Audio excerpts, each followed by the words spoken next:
अतुल सुभाष कोई पहला नाम नहीं है। अतुल सुभाष जैसे लाखों लोग, लाखों लड़के, लाखों पुरुष मर चुके हैं। किस तरीके से बायसनेस है सिस्टम में। सिर्फ लड़कियों की सुनवाई होती है, लड़कों की कहीं सुनवाई नहीं होती।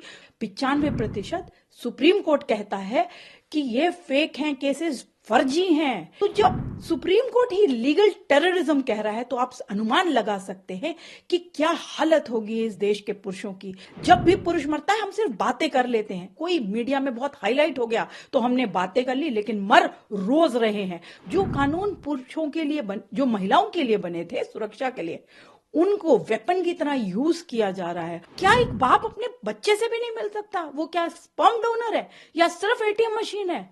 उसका काम क्या है? सिर्फ बच्चे पैदा कर दे और पत्नी जो है बच्चे को लेके चली जाए, उसका मुंह भी ना देखने को मिले। पुरुषों के साथ बढ़ते हुए अत्याचार को देख करके मुझे ये काम करती हूं मैं। लगातार 10 साल से भी ऊपर हो गया है, ऐसे ही पुरुष मरते जा रहे हैं। अतुल सुभाष कोई पहला नाम नहीं है। अतुल सुभाष जैसे लाखों लोग, लाखों लड़के, लाखों पुरुष मर चुके हैं। 34 साल का अतुल सुभाष को कितना मजबूर कर दिया। The system has failed. किस तरीके से बायसनेस है सिस्टम में। सिर्फ लड़कियों की सुनवाई होती है, लड़कों की कहीं सुनवाई नहीं होती। उसने अपने सुसाइड नोट में सुसाइड वीडियो, 1 घंटे का वीडियो बनाया है।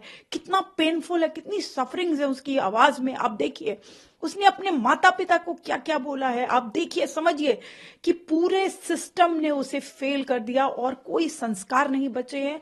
आज किस तरीके से प्रताड़ना की जाती है पुरुषों के, उनको डराया जाता है, उनको धमकाया जाता है। और पढ़ी लिखी महिला, एसेंचर में काम कर रही महिला किसी पुरुष को इतना टॉर्चर कर दे, इतनी मेंटल हैरेसमेंट। आप सोच सकते हैं किस मेंटल हैरेसमेंट से पुरुष गुजरते हैं, उनको भी कितना तनाव होता है। और इस तनाव को आप देखिए कायम रखते हुए वो हंसते हंसते सारे काम करते रहते हैं। लेकिन जब उन्हें मजबूर किया जाए बार बार ये बोल के कि सुसाइड कर लेना, तू सुसाइड कर लेना, तू सुसाइड कर लेना, तो उसे मजबूर कर दिया। The system has failed. आपको पता है 498 जैसे केसेस जानबूझ के लगाए जाते हैं पुरुषों के ऊपर। 95% सुप्रीम कोर्ट कहता है कि ये फेक हैं केसेस, फर्जी हैं। तो जब सुप्रीम कोर्ट ही लीगल टेररिज्म कह रहा है तो आप अनुमान लगा सकते हैं कि क्या हालत होगी इस देश के पुरुषों की। बेचारे दम तोड़ देते हैं, कोई सुनने वाला नहीं है। जब भी पुरुष मरता है हम सिर्फ बातें कर लेते हैं, कोई मीडिया में बहुत हाईलाइट हो गया तो हमने बातें कर ली, लेकिन मर रोज रहे हैं। जो कानून पुरुषों के लिए जो महिलाओं के लिए बने थे सुरक्षा के लिए, उनको वेपन की तरह यूज किया जा रहा है। और उससे पुरुषों को और उनके माँ बाप को, उनके भाई बहनों को टॉर्चर किया जाता है, हैरेस किया जाता है, ब्लैकमेल किया जाता है, उनके साथ एक्सटॉर्शन किया जाता है। और इस तरीके से जब वो बेहाल हो जाते हैं, बिल्कुल उनकी कहीं सुनवाई तो होती नहीं है। सरकार अभी तक सोई हुई है, सुन नहीं रही है इस विषय को। जब तक नहीं सुनेंगे आप, तब तक ऐसे केसेस होते रहेंगे, तब तक पुरुष मरता रहेगा। इस तरीके के आप होनहार बच्चे, 34 साल का, आप सोचिए उत्तर प्रदेश का एक छोटी सी जगह से आया हुआ लड़का बैंगलोर में काम करता है। कितने दिल लगा के वो एआई इंजीनियर बनता है, किस बखूबी से वो अपने काम को निभा रहा था। जीडीपी के लिए, भारत की जीडीपी के लिए वो काम कर रहा था। आज वो हमारे बीच में नहीं है। लाखों करोड़ों अरबों रुपए देख करके भी उस पुरुष को वापस नहीं लाया जा सकता। उस माँ का हाल सोचिए, जिस माँ का बेटा, जिनसे मैं परिवार से जुड़ी हुई हूं, परिवार का रो रो के बुरा हाल है। जितनी भी आप संवेदनाएं दें परिवार को उतना कम है। लेकिन मैं चुप नहीं रहूंगी जब तक अतुल को जस्टिस नहीं मिल जाता। उसने खुद इस बात का जिक्र किया है कि जो मेरे लास्ट मॉर्टल्स हैं, आप मेरी एशेस को कहीं पे भी नहीं डालेंगे, आप उनको वेट करेंगे कि मुझे ये सारे लोग जो गुनेगार हैं, एक जज साहिब का नाम लिया उन्होंने, वाइफ की, सिस्टर का, मदर का, सब जो नाम लिए हैं, ब्रदर का नाम लिया है, तो वो सब जब तक हिरासत में नहीं लिए जाएंगे तब तक वो, उन्होंने कहा है कि उनके मॉर्टल्स को नहीं डाला जाए नदी में, जैसे हम गंगा जी में पवित्र जगहों पे अपने विसर्जित करते हैं। उन्होंने साफ मना किया। उन्होंने कहा कि तब तक वेट करना।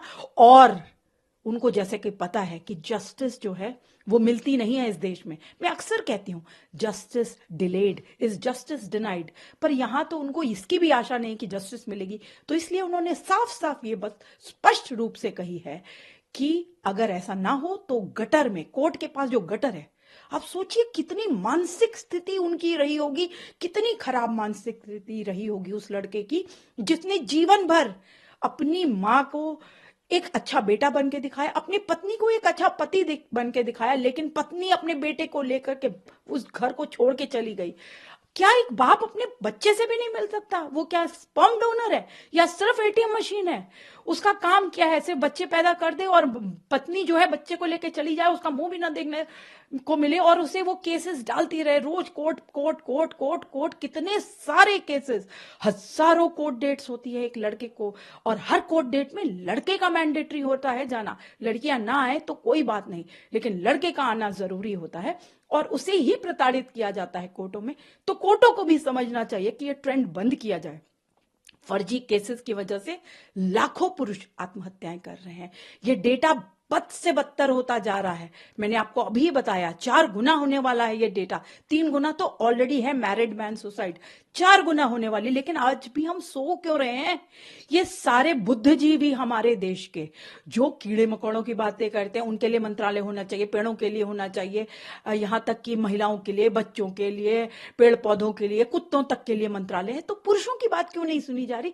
उनके लिए क्यों नहीं पुरुष आयोग सरकार द्वारा गठित होता, मेंस कमीशन, या एक जो मंत्रालय की भी मैं बात कर रही हूं, पुरुषों के लिए क्यों नहीं मंत्रालय? आखिर उनके बारे में, जो उनकी जो मेंटल ट्रॉमा में गुजरते हैं, या जो उनके साथ गलत हो रहा है, जो अन्याय पुरुषों के साथ हो रहा है, हम कब तक मूक दर्शक बन करके देखते रहेंगे? हम कब तक चुप रहेंगे? क्या इंसान नहीं है पुरुष? अगर महिलाओं के लिए इस देश में जस्टिस की बात करती जाती है, तो अभी कहां है? अभी क्यों नहीं हो रही जस्टिस की बातें? अभी क्यों नहीं हम कैंडल मार्च कर रहे? क्यों नहीं पूरा एक देश एकजुट होकर के बाहर निकलता? और जब तक जस्टिस नहीं मिलेगी अतुल सुभाष को, मैं तो नहीं चुप रहूंगी, ना चाहूंगी पूरा देश जागे और अतुल के लिए इस लड़ाई में हम कम से कम आज आगे आए, क्योंकि अतुल जैसे लाखों मर रहे, नाम सिर्फ बदल जाते हैं।